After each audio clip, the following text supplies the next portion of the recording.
국회가 관련 상임위를 긴급 개최해 러시아의 우크라이나 침공 사태 대응 방안을 논의했습니다.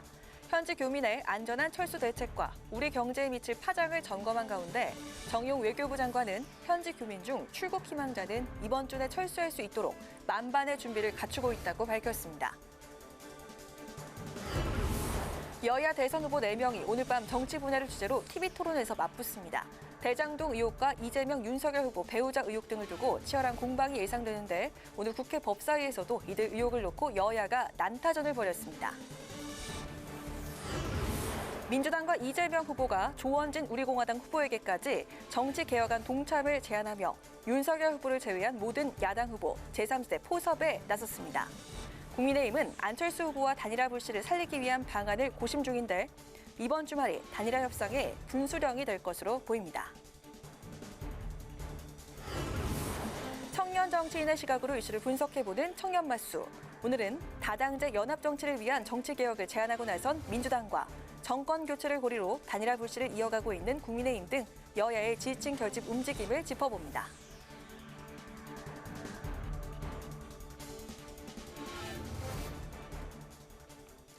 여러분 안녕하십니까? 2월 25일 의정종합뉴스 뉴스엔 시작하겠습니다. 러시아와 우크라이나 전쟁 발발이라는 글로벌 전시 상황을 맞아 국회가 관련 상임위를 긴급 소집해 상황을 점검하고 정부와 대응책을 논의했습니다. 여야 의원들은 교민의 안전과 우리 경제에 미칠 영향을 집중 점검했는데요. 정부는 우크라이나에서 출국을 희망하는 교민들이 이번 주 내 철수할 수 있도록 만반의 준비를 하고 있다고 밝혔습니다. 보도에 임채원 기자입니다. 긴급 소집된 국회 외통위. 러시아의 우크라이나 침공은 유엔 헌장과 국제법 위반 행위라며 여야 의원들은 한 목소리로 러시아를 강력 규탄했습니다. 특히 우크라이나와 러시아 접경 지역에 머물고 있는 교민과 기업의 안전을 우려하며 가족과 생계를 이유로 잔류를 희망하는 교민들을 보호하기 위한 대책도 마련해달라고 주문했습니다. 정의용 외교부 장관은 출국을 희망하는 36명에 대해 가급적 이번 주 내에 철수할 수 있도록 만반의 준비를 하고 있다며 교민 안전을 지키도록 최선을 다하겠다고 답했습니다. 인접국 공관과 협조하여 상당수 교민과 공관원 가족이 안전하게 대피, 철수할 수 있도록 적극 지원해 나가도록 하겠습니다. 러시아와 우크라이나 간 전시 상황은 경색된 한반도 정세에 대한 우려로도 이어졌습니다. 단순한 지역 분쟁을 넘어서 새로운 냉전 체제로 이어질 수 있고 이것은 미러 간의 충돌만 있는 상황이 아니기 때문에 우크라이나 사태를 우리의 외교적 입지를 좁히는 그런 행보로 답습하지 말아야 된다. 그다음에 오메가2 원자를 포함한 영변 핵시설을 재가동했을 뿐 아니라 이번 올해 들어서 미사일을 7, 8차례나 집중적으로 발사하는 그런 행동을 보이고 있습니다. 이 행동이 중요합니까? 김정은의 말이 중요합니까? 행동이 더 중요하죠. 의원님 말씀하신 대로. 그래서 우리 정부도 저도 그렇다고 생각합니다. 강하게 대응하고 있습니다. 우크라이나 사태가 우리 경제에 미칠 파장을 논의하기 위해 산자위도 긴급 소집됐습니다. 여야 의원들은 천정부지로 오르는 국제 유가와 석유, 천연가스를 비롯한 에너지와 원자재 수급에 차질이 빚어질 것을 우려했고 정부가 경제적 파장에 선제적 대응을 해야 한다고 당부했습니다. 에너지 수급 및 원자재 가격 상승에 따른 이제 국내 산업 및 경제 타격에 대한 이러한 이제 산업부의 종합적인 대책. 석유 비축분을 미리 좀 풀어서 가격 안정화에 노력을 한다든지 또 한전에 대한 적자는 또 이 유류 가격이나 에너지 원자재 가격과 연동이 되기 때문에 또다시 적자가 늘어날 게 확실시됩니다. 문승욱 산자부 장관은 유류세 인하 조치 기간 연장을 검토하는 등 여러 방안을 검토하는 중이라고 밝혔습니다. 한편 국민의힘은 국방위 전체회의도 요구했는데 민주당이 선거용 공세라고 대응하며 개최에 응하지 않았습니다. 국회방송 임천입니다.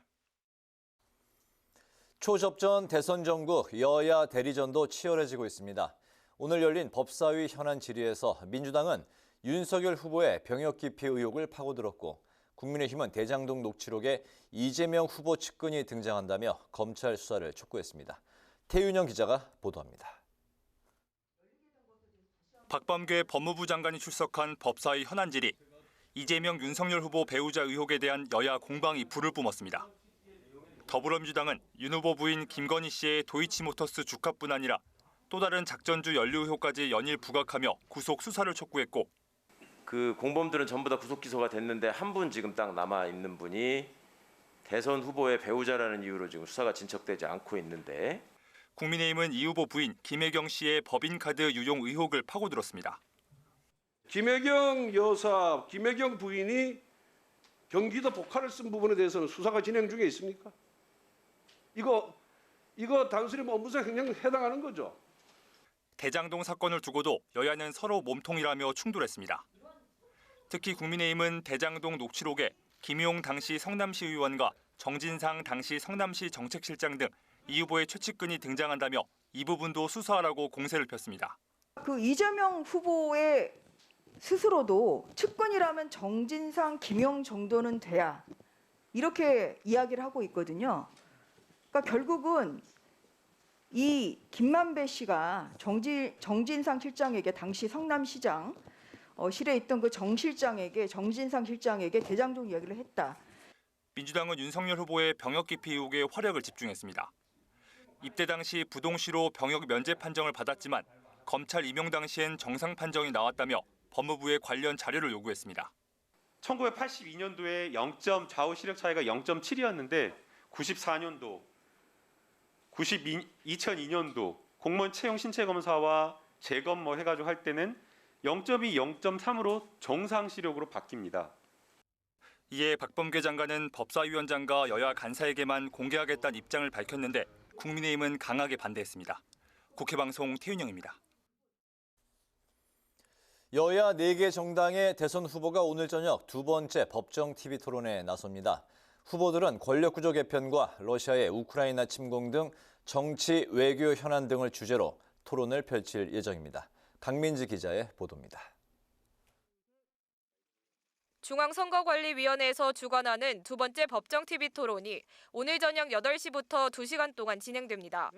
오늘 주제는 정치 분야로 후보들은 권력구조 개편과 남북관계 등 정치 외교안보 정책을 놓고 겨루게 됩니다. 특히 이재명 후보는 어제 민주당에서 발표한 정치개혁안을 고리로 심상정 안철수 후보에게 직접 여권민심 연대 가능성을 모색할 것으로 보여 주목됩니다. 윤석열 후보 역시 삐걱대는 야권 단일화 상황에서 안 후보에게 어떤 태도를 보일지도 주요 관전 포인트로 꼽힙니다. 외교안보 분야에선 최근 상황이 급박해진 러시아의 우크라이나 침공에 대한 대응을, 남북관계에선 사드 추가 배치와 선제 타격 발언 등을 두고 충돌할 것으로 보입니다. 후보들은 별다른 일정을 잡지 않고 토론 준비에 매진하고 있는 가운데 장외에서도 여야 신경전이 거셉니다.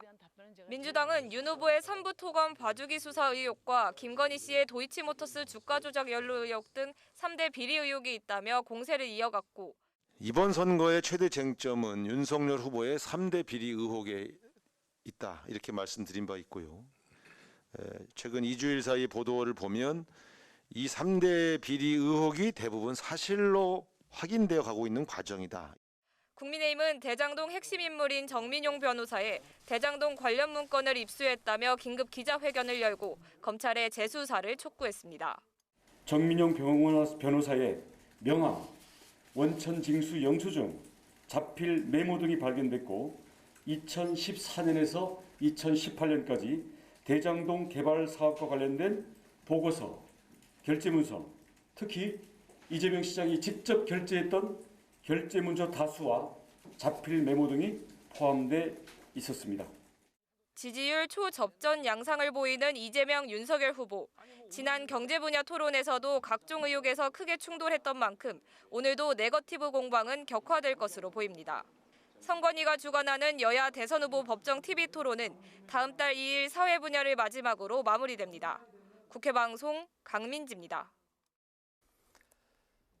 더불어민주당이 정책연대 보폭을 넓히고 있습니다. 어제 송영길 대표가 제3지대를 끌어들이기 위한 정치개혁안을 제안한 데 이어서 이재명 후보는 오늘 우리공화당 조원진 후보에게도 러브콜을 보낸 건데요. 국민의힘은 국민의당 안철수 후보와의 단일화 불씨를 살릴 방안에 고심하고 있습니다. 이런 가운데 이준석 대표는 안 후보의 사퇴만이 단일화의 유일한 방식이라고 거듭 강조했습니다. 홍혜진 기자입니다.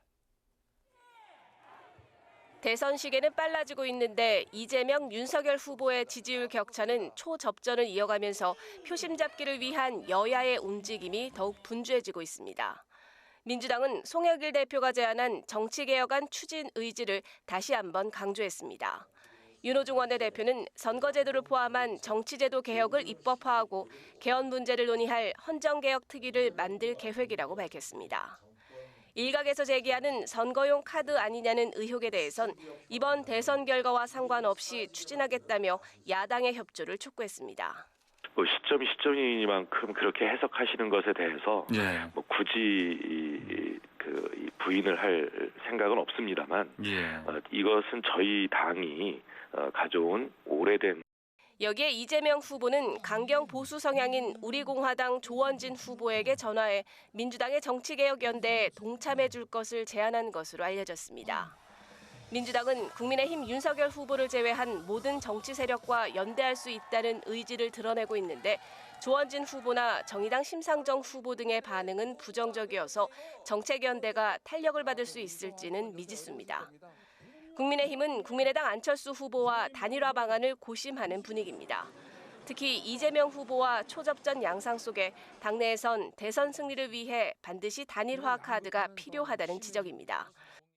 하지만 안 후보가 단일화 결렬을 선언한 가운데 단일화 방식 등을 놓고 이견이 커 합의에 이르기는 쉽지 않은 상황입니다.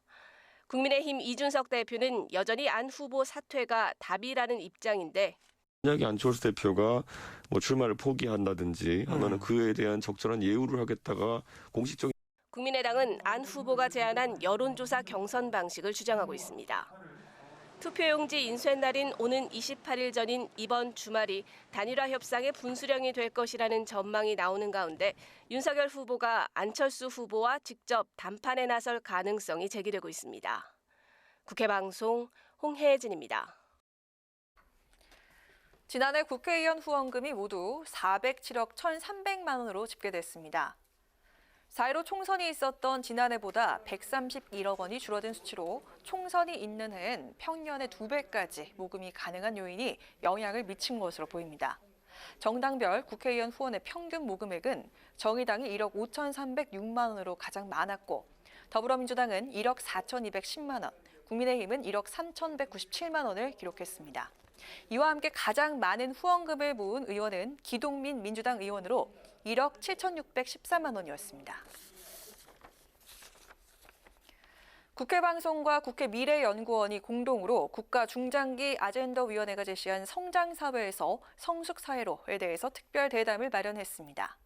국회의장 직속 자문기구인 국가중장기 아젠더위원회는 지난 1년간 연구를 통해 향후 15년간 한국이 가야 할 방향으로 성장사회가 아닌 성숙사회를 제시한 바가 있습니다. 위원회는 빠른 경제 성장으로 국가는 성장했지만 개인과 사회는 불평등과 양극화로 고통받고 있다고 지적하면서 개인과 공동체가 함께 미래를 설계하고 양적 확대보다 질적 가치를 중요시하는 사회로 전환해야 할 것을 제안했습니다. 이번 회담은 오늘 저녁 7시 국회 방송에서 다시 방영됩니다.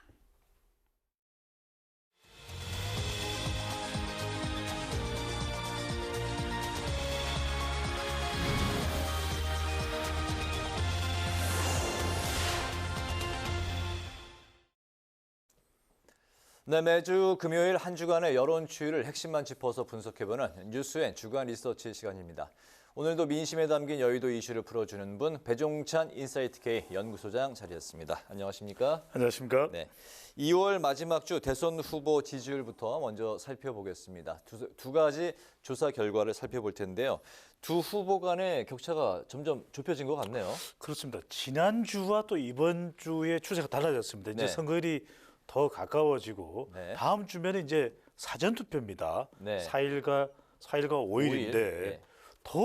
더 격차가 좁혀졌어요. 네. 리얼미터와 오마이뉴스의 조사 결과를 보더라도 이재명 후보 40.5%, 네. 윤석열 후보 41.9%, 네. 불과 1.4%포인트 차이입니다. 최근 조사 결과를 반영한 건데요. 2월 네. 20일부터 23일까지 나흘 동안 진행이 됐어요. 네. 네. 근데 이 조사 결과를 보면 더 격차가 좁혀지는 결과거든요.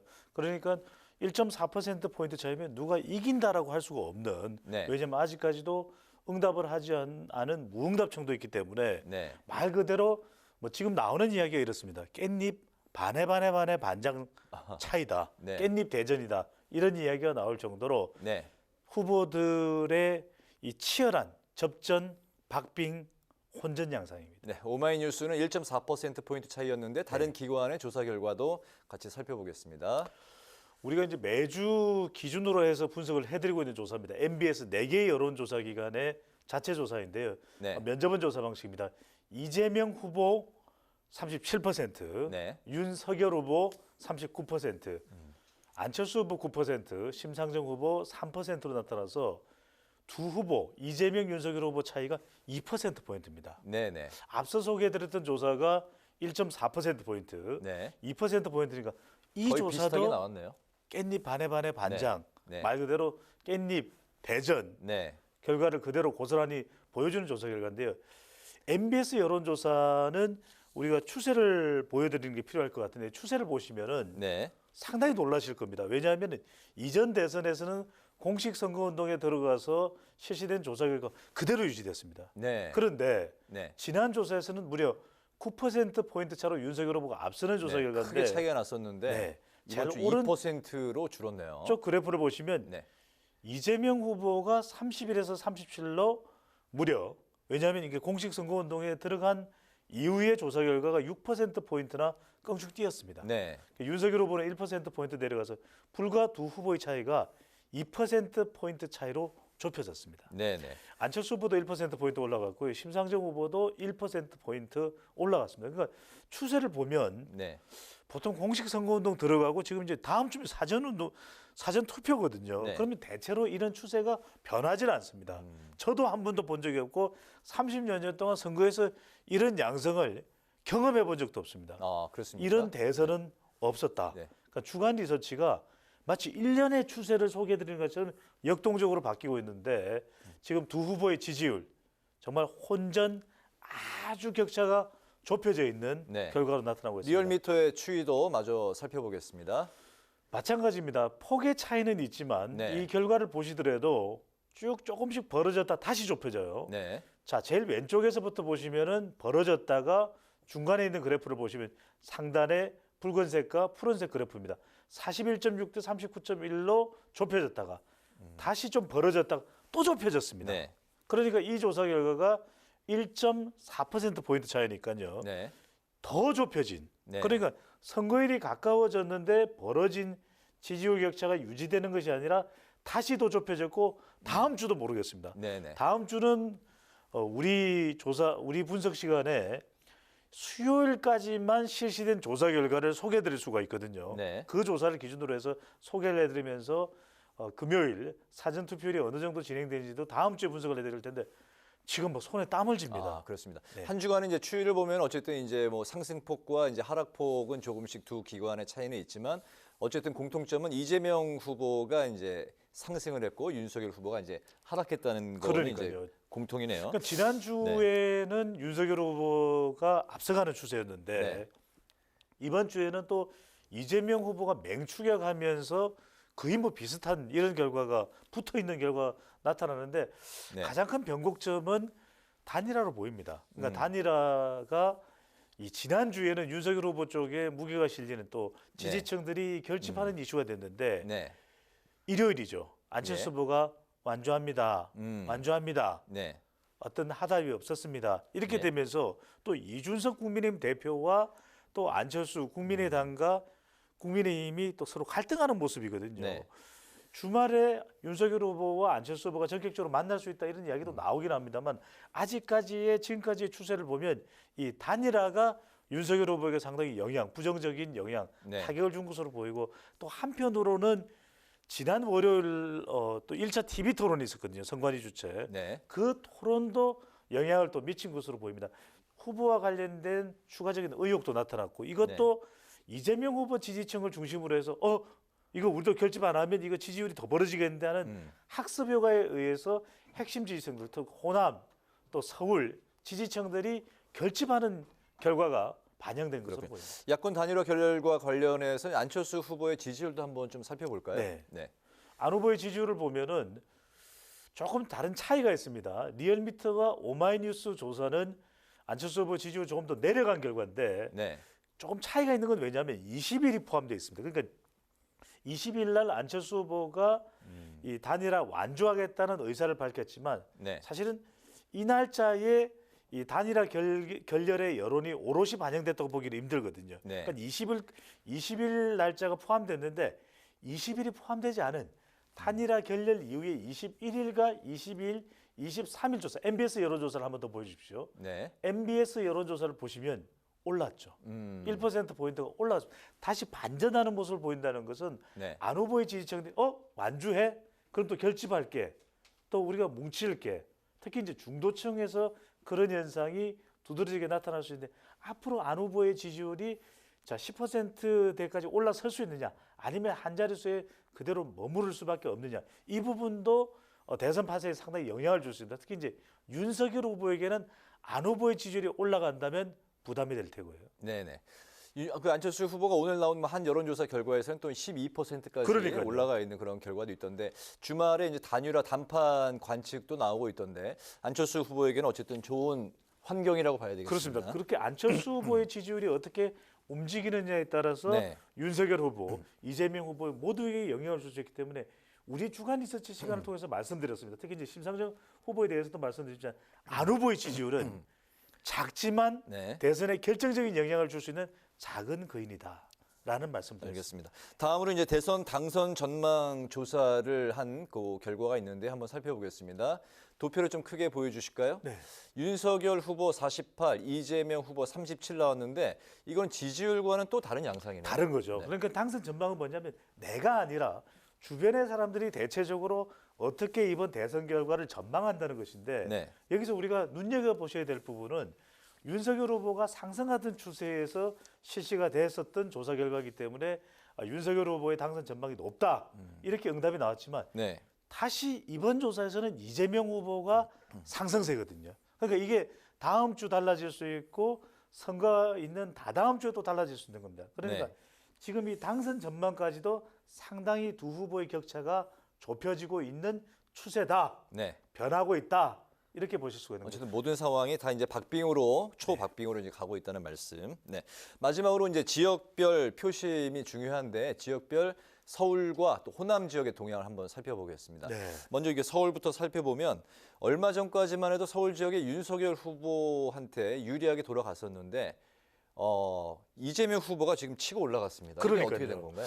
이 이유도 우리가 좀 더 구체적으로 분석을 해볼 필요가 있는데 합리적으로 추론은 가능합니다. 신동진 앵커께서도 궁금하실 거예요. 이번 대선에서 어느 지역이 가장 중요하냐? 네.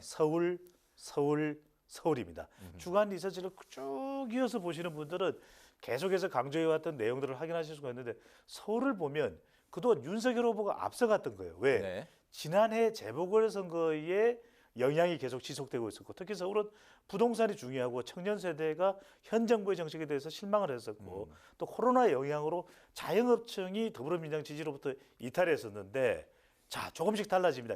이제 여성 표심이 중요한 것이고 서울에서도 강남과 강북의 부동산에 대한 인식이 다르다는 것이거든요. 특히 이제 서울 쪽에 집중 공세를 하고 있는 공을 들이고 있는 이재명 후보의 지지층들이 또 결집하는 효과도 있다고 볼 수 있고 이게 뭐 단정적으로 확정적인 추세다라고 보기는 어렵지만 그동안 쭉 앞서가던 윤석열 후보의 서울 판세에서 윤석열 후보, 이재명 후보가 치열한 접전을 펼치는 양상으로 변한 것으로 보입니다. 알겠습니다. 이제 호남을 이제 또 살펴보겠습니다. 호남은 이재명 후보가 최근에 좀 고전을 한 그런 양상이었고 윤석열 후보가 상당히 공을 들여왔는데 상승세를 이어가다가 지금 이재명 후보와 윤석열 후보 격차가 좀 더 벌어졌습니다. 네. 지지층 결집 현상으로 봐야 될까요? 이 조사가 리얼미터 오마이뉴스 조사가 자동응답까지도 포함이 되어 있는 조사거든요. 여기서 네. 중요한 것은 그동안 우리 시청자분들이 많이 궁금했던 지역벽 무너지나 안 무너집니다. 그래서 우리가 주간 리서치를 통해서 더 냉정하게 분석을 해드렸던 부분인데 지역벽이라는 게 지역 감정이 아니라 이번 대선은 결코 질 수 없는 선거. 민주당과 국민의힘 보수와 진보의 싸움이기 때문에 호남에서 공은 많이 들였습니다. 하지만 실제로 나타나는 표는 내가 지지하지 않으면 우리 후보가 지는 것 아니냐 이런 인식이 지역 전반에 깔려 있을 수도 있다는 겁니다. 네네. 그러니까 공들이기 위한 공들이기는 물론 효과가 있겠죠. 어떤 식으로든 간에. 하지만 정작 지지율에 나타나는 것은 더 뭉치는 현상. 이재명 후보, 문재인 대통령 적폐수사 발언이 됐던 어떤 이유에서든 간에 이재명 후보 쪽으로 호남에서도 뭉치는 현상 나타나고 있습니다. 네, 어쨌든 호남이 다시 그 투표일이 다가올수록 지지층이 결집을 하면서 투표 표심이 회귀하는 양상을 보일지 계속해서 좀 관전 포인트가 될 것 같습니다. TK도 또 PK도 또 윤석열 후보 쪽으로 뭉치는 현상도 동반해서 나타날 수 있다고 봐야 되겠죠. 알겠습니다. 오늘 뉴스엔 주간 리서치 배종찬 인사이트 K 연구소장과 함께했습니다. 오늘 말씀 잘 들었습니다. 고맙습니다. 감사합니다.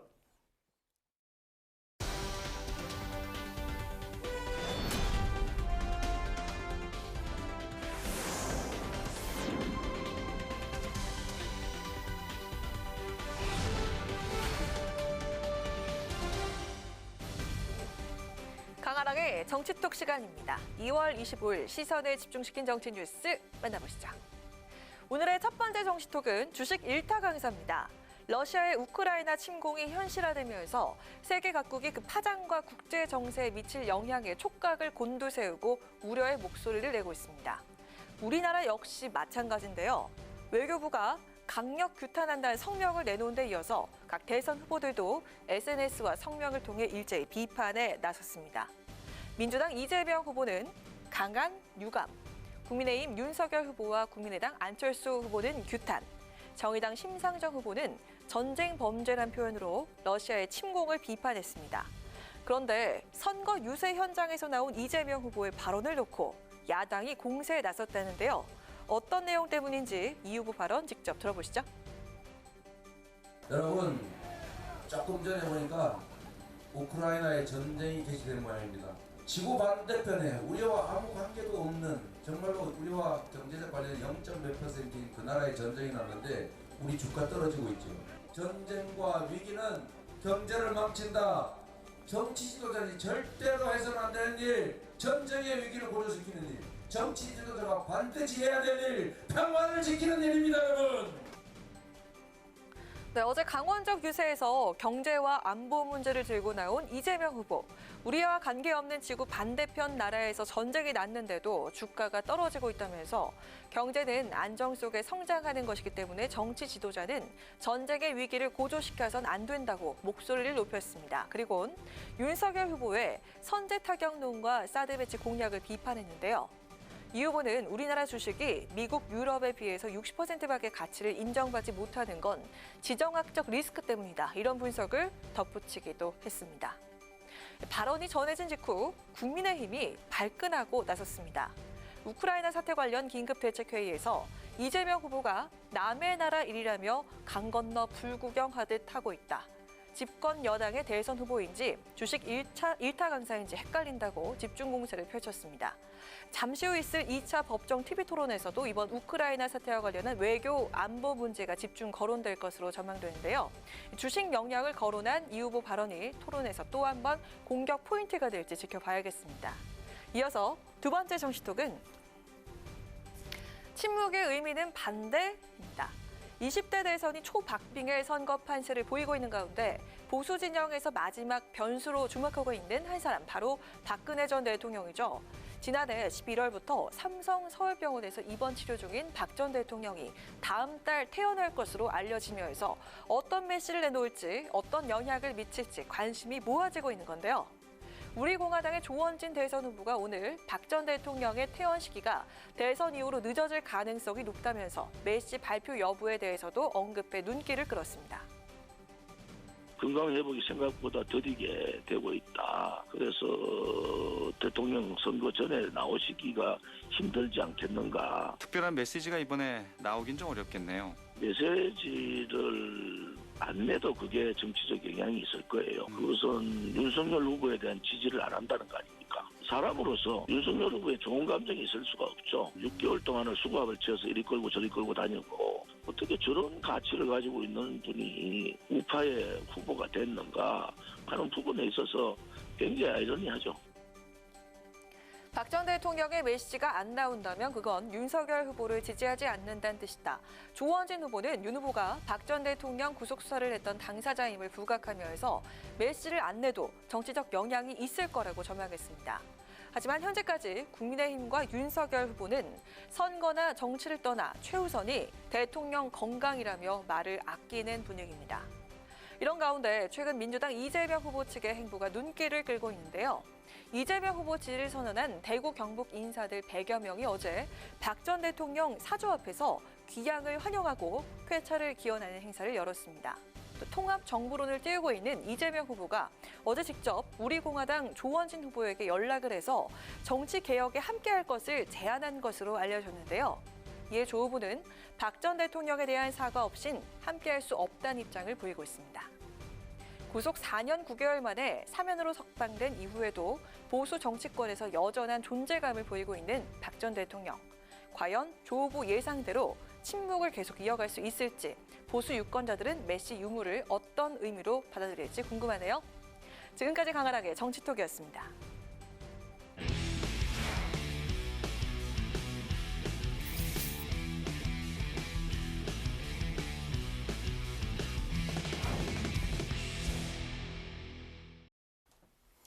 네, 이번 순서는 청년 정치인의 시각으로 정치권 이슈를 분석해보는 뉴스엔 청년 맞습니다. 오늘도 뜨거운 토론을 펼쳐주실 두 분, 박영훈 더불어민주당 전국대학생위원장, 김재섭 전 국민의힘 비대위원 두 분 나오셨습니다. 안녕하십니까? 네, 안녕하세요. 자, 바로 시작하겠습니다. 야권 단일화 이제 올스톱된 이후에 양측의 이제 폭로전이 이어지면서 갈등의 골이 이제 깊어지고 있는 상황인데.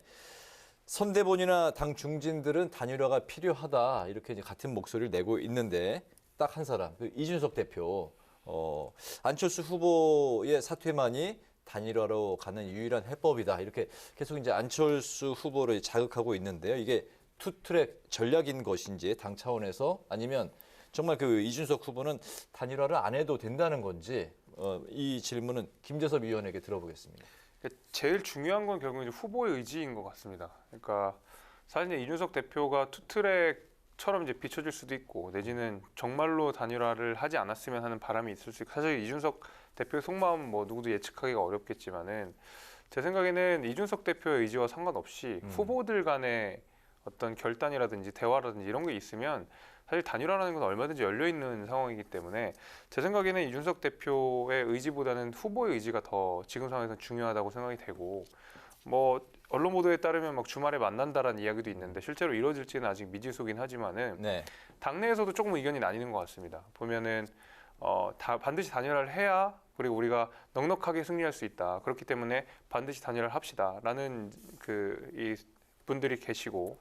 반면에 그렇지 않다. 안철수 대표가 창당, 분당, 합당 등등을 겪으면서 상당 부분 그 당이 분란으로 빠져나가는 모습들을 많이 보았기 때문에 단순히 단일화 지금 문제가 아니라 앞으로 국민의힘이 어떻게 될 것인지 그다음에 안철수 후보와 어떤 식으로 정치적 동행을 같이 해나갈 것인지에 대한 예측이 전혀 안 되는 상황이라서 오히려 장기적으로 더 뭔가 잘못될 수가 있다, 더 안 좋아질 수가 있다라는 판단이 있어가지고 그 의견들이 둘이 좀 나뉘고 있는데 말씀드린 대로 후보의 의지가 어떻게 될지 그것이 제일 중요하다고 저는 보고 있습니다. 네, 이번 질문은 그 두 분께 다 드리겠습니다. 어쨌든 그 윤석열 후보가 이제 안철수 후보와의 단일화 담판 여부, 그 주말 동안에 회동 관측이 나오고 있는데 단일화 불씨 어떻게 바라보고 있습니까? 그러니까 사실상 거의 어렵다고는 보입니다. 그러니까 거의 어려운 상황이고 실무적으로도 굉장히 어려운 상황이고, 그러니까 안철수 후보는 여론조사를 원했지만은 국민의힘에서 단호하게 그거를 받지 않았거든요. 이제 그런 면에서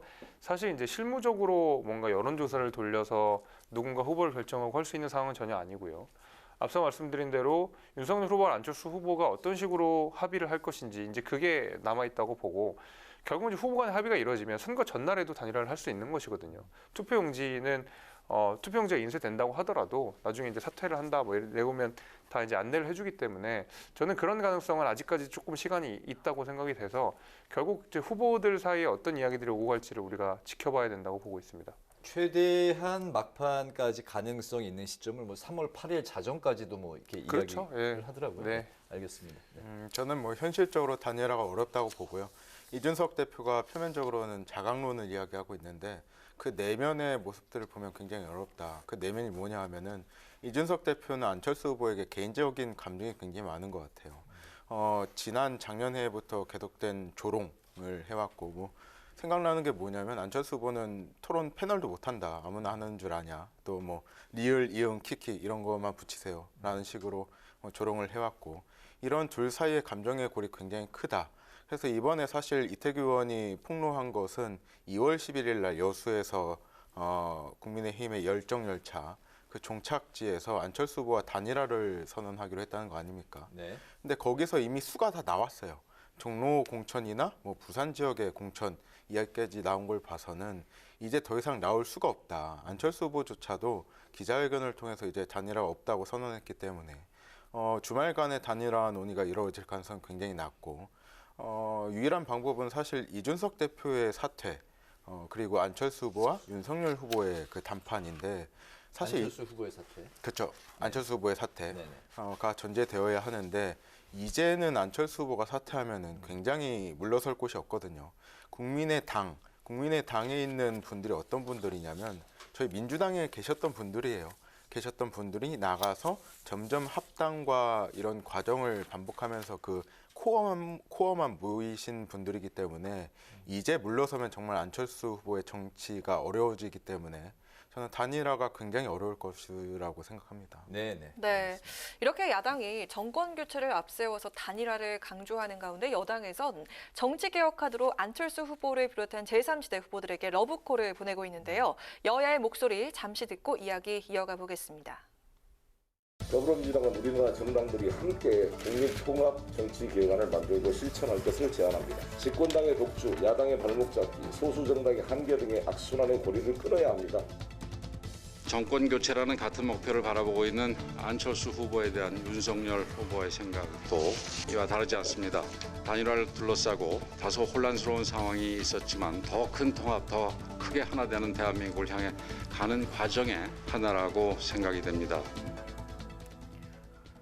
네, 보신 것처럼 어제 송영길 대표가 다당제 연합 정치를 위한 정치 개혁과 국민 통합 개헌을 제안했고요. 이재명 후보도 윤석열 빼고 다 함께 뭉치자 이렇게 나섰습니다. 일단 안 후보, 심 후보 반응은 차가운데요. 결국 이 승부수가 안 후보나 중도층에게 통할지 어떤 영향으로 퍼져나갈지 보십니까? 어떻게 보십니까? 일단은 송영길 대표가 발표를 했는데 이거는 이재명 대통령 후보와 합의가 된 내용이라고 봐야죠.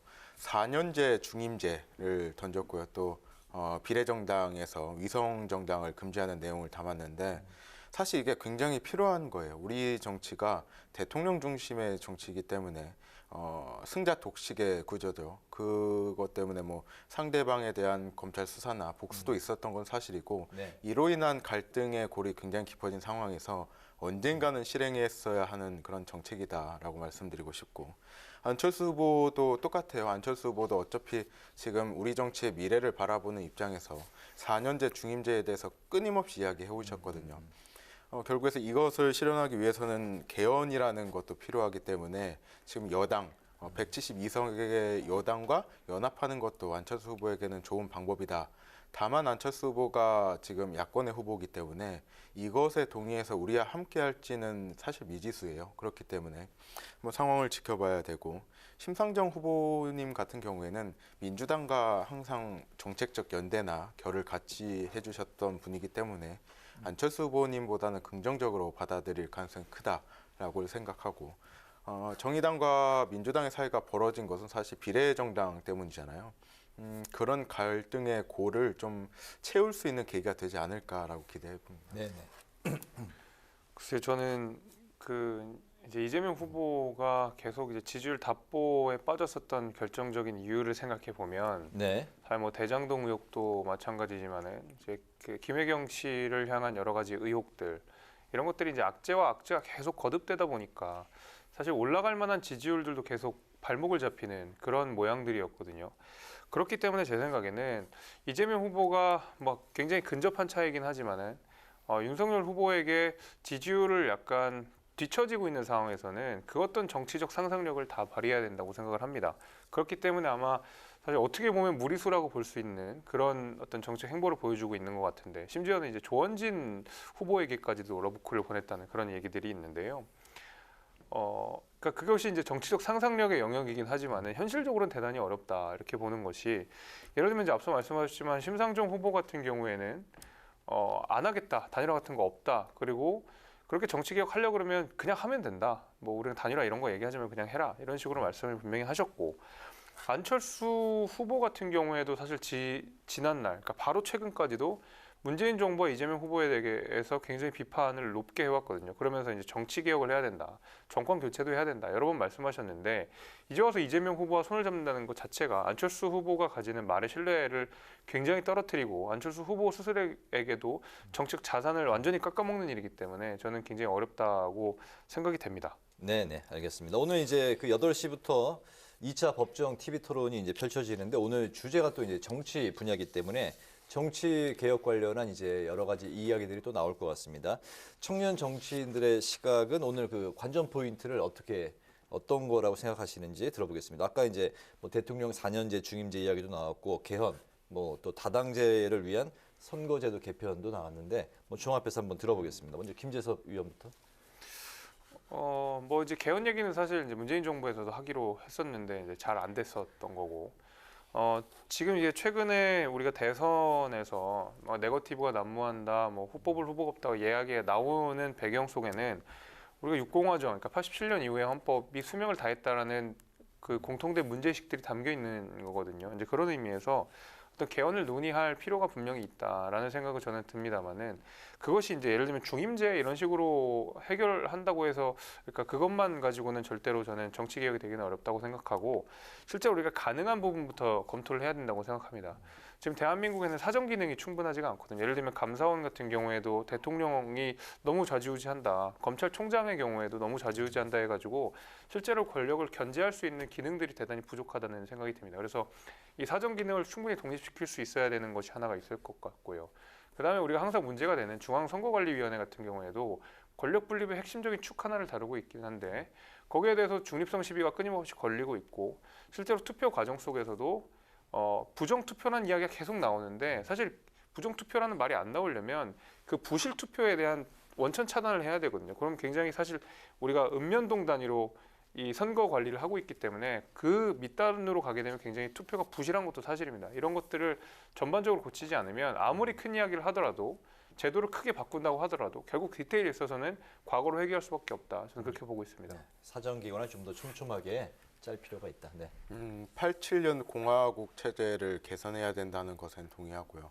저는 우리 당에서 말한 그 4년 중임제, 그리고 주목해야 될 것이 3인 선거구를 주목해야 될 것 같은데요.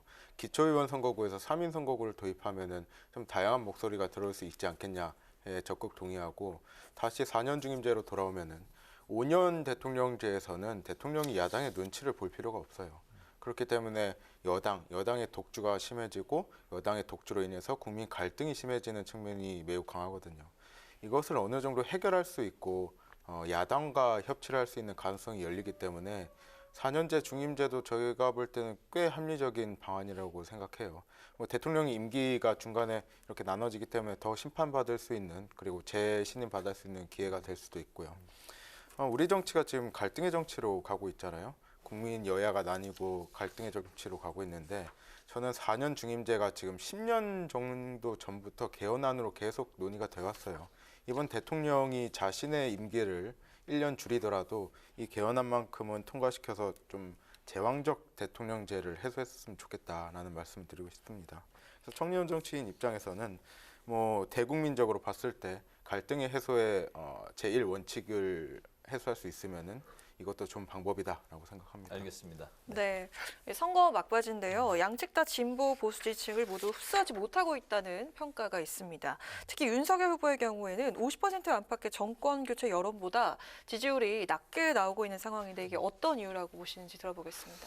글쎄, 아무래도 뭐 이 네거티브 공방이 너무 심해지다 보니까 각 후보에 대한 어떤 뭐 호감도 이런 것들이 굉장히 낮아지는 영향들이 분명히 있는 것 같고, 그것이 지지율로도 상당 부분 반영이 되는 것 같습니다. 그러니까 이 문재인 정부는 절대 안 된다, 이재명 후보도 절대 안 된다라는 마음을 가지고 있어도 쉽사리 그것이 이제 윤석열 후보에게 못 가는 것에는 사실 이제 상호간의 지나친 네거티브, 그다음에 우리가 아직까지는 윤석열 정부가 들어섰을 때 무엇이 어떻게 될 것인가에 대한 어떤 구체적인 비전들을 윤석열 후보와 이재명 후보 둘 다 사실 예전 어떤 대통령 후보만큼 뚜렷하게 보여주고 있지는 않은 것이 사실이거든요. 이제 그런 면에서 아마 정권 교체 열망이 엄청나게 큼에도 불구하고 지지율이 약간 거의 못 미치는 이유는 아마 그런 부분이라고 생각을 하는데 앞으로 이제 선거가 또 진행이 될수록 그다음에 윤석열 후보와 그다음에 우리 캠프도 점점 더 지금 단단하게 정비가 돼가고 있거든요. 준비가 잘 되고 있기 때문에 그 열망들 충분히 받을 수 있을 만큼의 국민의힘과 윤석열 후보로 거듭날 것이라고 저는 생각하고 있습니다. 네, 어떤 이유라고 생각하십니까? 일단 윤석열 후보의 지지율이 못 미치는 것은 저는 윤석열 후보 개인의 문제라고 봐요. 2월 3일, 4일간 양일간 한겨레 신문에서 조사한 결과가 나왔는데요. 윤석열 후보를 왜 지지하냐? 정권 교체를 위해 지지한다고 64%고요. 정책이 좋아서 9.7%, 그리고 후보의 능력이 좋아서 4.1%예요. 반면에 이재명 후보는 이재명의 능력이 좋아서 45%거든요. 윤석열 후보를 지지하시는 분들조차 윤석열 후보의 공약이나 능력에 대해서 의구심을 갖고 있다. 그렇기 때문에 정권 교체를 바라지만서도 그 지지율이 10% 밑으로 빠지고 있다라고 보고 있고요. 우리 후보 같은 경우에도 그 문재인 대통령을 지지하시는 분들이 아직 이재명 후보를 지지하지 않는 경우가 굉장히 많은 것 같아요. 이것은 온전히 이재명 후보와 다른 경선 후보들 간의 갈등, 그리고 이재명 후보와 그 간의 우리 당 내에서 비주류였기 때문에 이런 상황이 벌어진다고 보고요. 온전히 이재명 후보가 극복해야 될 일이죠. 그래서 아픈 손가락, 여러분들께서도 이재명 후보를 아픈 손가락으로 봐달라라고 호소를 했잖아요. 이런 과정이 좀 필요하다고 봅니다. 알겠습니다. 정권 교체 여론보다 그 윤석열 후보 지지율이 이제 낮게 나오고 있는 상황이다라고 이야기를 했는데 민주당도 이제 결코 쉬운 상황은 아닌 것 같습니다. 첫 번째로 대장동 이슈가 다시 이제 불거졌고 거기다가 이제 지지층의 결집 전략이 부동층한테는 오히려 역효과를 낼 수도 있다 이런 지적까지 나오고 있습니다. 민주당의 지지층 결집, 호남에 관한 그 지지층 그 지지율이 한 여론조사에서 한 주 만에 좀 높아진 그 결과가 나오긴 했습니다만 민주당의 지지층 결집 잘 이루어지고 있다고 보시는지 두 분의 의견 들어보겠습니다. 박영훈 위원장님부터. 호남에서 국민의힘의 지지율이 높아지는 것은 저는 긍정적이라고 봐요. 저희가 못 챙긴 부분이 있다는 반증이고 더 잘 챙기면 되는 거고 대장동 잠시 이야기해보자면요. 대장동이 5개월 됐잖아요. 검찰이나 언론에서 나온 지. 지금 단 한 건도 이재명 후보가 직접 돈을 받았거나 관련이 되어 있다는 뉴스를 본 적이 없어요. 원희룡 후보가 오늘 아침 하수구에서 서류를 주었다? 이런 기자회견까지 했는데 원희룡 후보가 18대 국회의원일 때요. 어떤 법안을 공동 발의했냐면요. 기업도시개발특별 일부 개정하고 부동산 투자회사법 일부 개정안을 발의했는데 또 공익사업을 위한 토지 등에 대한 취득 및 보상에 관한 법률을 발의를 같이 했어요. 이 법안이 어떤 법안이냐면요. 신영수 전 의원이죠. 그 동생이 그 화천대유 관계자들에게 돈을 받아서 구속됐을 때 이분들을 돕기 위해서 이분들의 수익을 극대화하기 위해서 만들어낸 법이거든요. 지금 보면 이분들을 돕기 위해서 국민의힘 인사들이 다 동원된 정황이 있는 와중에 이재명 후보와 관련된 것은 단 한 개도 없다. 녹취록에서 윤석열 후보가 나오고 윤석열 후보는 내가 가진 카드를 까면 다 죽어. 이런 발언까지 나온 상황에서 대장동에 관한 것은 더 이상 저희에게 위협이 되지 않고 오히려 이건 윤석열 후보와 국민의힘이 해명해야 되는 일이다라고 말씀드리고 싶습니다. 그래서 이제 약간 민주당은 대장동 의혹 관련돼서는 정말 안 보고 싶은 건 안 보고 보고 싶은 것만 보는 그런 느낌이 좀 있는 게요. 왜 민주당이랑 관련이 없습니까? 지금 대장동과 관련된 행정조사 관련돼서 전부 다 반대한 게 민주당이고 여기에 대해서 조금 더 알아보자 했던 게 국민의힘이었기 때문에 사실 여기를 안 받은 거는 민주당의 탓이 크고요. 특검도 처음부터 안 받았다가 나중에 이제 하겠다고 했는데 실제로는 민주당에서는 안 받고 이재명 후보만 특검을 주장하는, 그러니까 앞다르고 뒤가 다른 모습들을 보여줬었고요. 무엇보다도 오늘 원희룡 전 지사가 이 기자회견을 하면서 우리가 굉장히 중요하게 봐야 되는 것이 뭐냐면 그 내용도 내용이겠지만은 그 결제 서류에 이재명 후보 칸만 딱 있고 거기에 이재명 후보가 사인한 것이 있거든요. 사실 그 전까지는 대장동 의혹 관련돼서는 이재명 후보가 실무자들이 한 거다, 나는 잘 모른다, 이렇게 많이 일관을 해왔었는데 다른 실무자 사인이 없었고 이재명 후보의 사인란만 있었고 거기 이재명 후보가 직접 사인을 했다는 것은 뭐 직접 보고를 했다, 대면 보고를 했다라고 얼마든지 유추할 수가 있는 부분이거든요. 그래서 이제는 대장동 관련돼서 여러 가지 의혹들이 있고 거기에서 누가 금액을 편취하고 하는 내용들에 대해서 모른다고 주장하기가 굉장히 힘든 상황이 됐습니다. 그래서 저는 어떤 핵심적 내용들을 떠나서 그 안에 있는 내용들을 떠나서 이 정황들을 봤을 때 이재명 후보가 여기에 대해서 몰랐을 리가 없고, 그리고 가장 중요한 것은 결국 이 사업의 인허가권이고 설계한 사람이 이재명 후보라고 스스로 이야기를 하셨던 만큼 대장동 의혹 관련해서 이재명 후보가 빠져나가기 굉장히 어려운 국면이 됐다. 저는 그렇게 보고 있습니다. 알겠습니다. 이제 그 대선이 딱 12일 남았는데 역대급 최저표차 승부가 날 거라는 관측이 지금 많이 나오고 있습니다. 한 주 전보다 더 좀 격차가 좁혀진 그런 여론조사들이 많이 나오고 있는데 두 분은 이번 대선 몇 표차 승부가 날 거로 보시는지 들어보겠습니다. 먼저 김 의원. 글쎄요, 이거 뭐 제가 뭐 예측하기는 굉장히 어렵고 배 소장님이 하시면 좋을 것 같긴 한데 저희가 표차가 굉장히 적게 날 것은 예상이 됩니다. 그러니까 기본적으로 문재인 대통령에 대한 국정 지지율이 굉장히 아직까지도 높은 상황이고 그에 걸맞게 또 정권교체 여론도 높은 상황이기 때문에 윤석열 후보와 이재명 후보 간의 지지율도 거의 이제 비슷한 양상들로 가게 되고 아무래도 정권교체 여론이 크다 보니까 윤석열 후보의 지지율도 같이 이재명 후보를 좀 더 리드를 하고 있는 상황이 되긴 하는데 막판에 어떻게 될지 모르겠습니다. 왜냐하면 가장 중요한 변수 중에 하나가 우리가 지금 확산세가 굉장히 심해지고 있고 이제 뭐 20만, 30만까지 내다보고 있는 상황 아니겠습니까? 코로나 바이러스가. 네. 그런 상황에서 결국 이제 투표 현장을 고려하지 않을 수 없을 것 같고 실제로 확진이 되신 분들의 투표가 굉장히 장애가 많이 있을 거라고 생각이 됩니다. 그런 면에 있어서 실질적으로 그것이 이제 문제가 좀 될 수 있다. 이제 그런 부분들을 고려해 보면 사실 굉장히 초박빙의 상황에서 이런 어떤 실무적인 문제들, 코로나 바이러스의 확산세 등등 여러 가지 작용을 해서 조금 어떻게 될지 예측은 굉장히 어렵지만은 그래도 지금까지 어떤 통계들을 보게 되면 지지율들을 보게 되면 그래도 윤석열 후보가 뭐 큰 차이는 아니라도 충분히 이길 것 같다 이렇게 예측해 봅니다. 네, 진짜 확진자 하루 25만 명까지 뭐 조만간 나올 거라고 예상이 나오는데 확진자 그 투표자들의 그 투표장으로 갈지 이게 또 변수가 될 수도 있겠네요.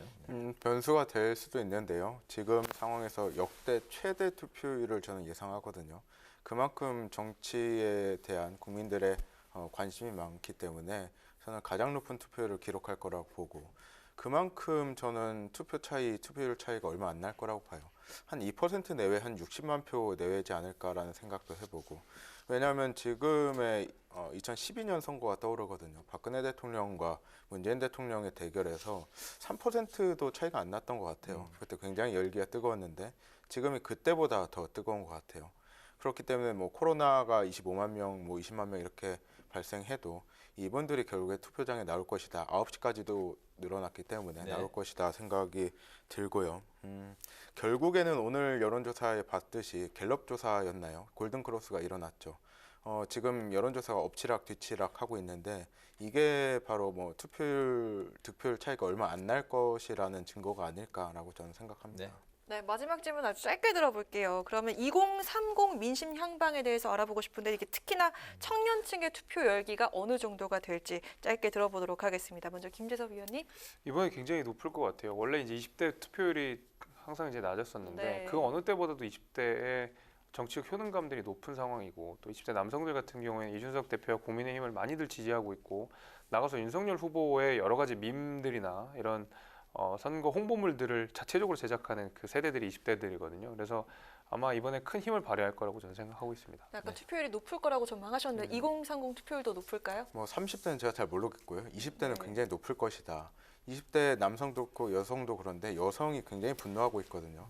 윤석열 후보의 여성가족부 폐지 그 메시지를 작성한 분이 윤석열 후보의 캠프의 핵심 참모다. 그리고 윤석열 후보의 법률 자문을 하는 변호사가 성폭행을 저질렀다. 이런 사실을 가지고 굉장히 분노를 하고 있고 20대 남성도 능력에 대해서 굉장히 많이 보시는 분들이기 때문에 적극적으로 투표에 참여하실 것이다 라고 생각합니다. 알겠습니다. 오늘 청년 맞수는 지금까지 박영훈 더불어민주당 전국대학생위원장, 김재섭 전 국민의힘 비대위원 두 분과 함께했습니다. 오늘 말씀도 잘 들었습니다. 고맙습니다. 잘 들었습니다. 네, 내일은 전국이 대체로 흐린 가운데 곳곳에 비 소식이 있습니다. 오전에 경기와 강원을 시작으로 오후에 그 밖에 전국으로 비가 확대되겠는데요. 내리는 비의 양이 많지는 않겠고요. 강원 산간에는 비가 눈으로 바뀌면서 최고 8cm 정도 눈이 내려 쌓일 수 있겠습니다. 오늘 뉴스에는 여기서 마치겠습니다. 편안한 주말 보내시기 바랍니다. 시청해주신 여러분 고맙습니다.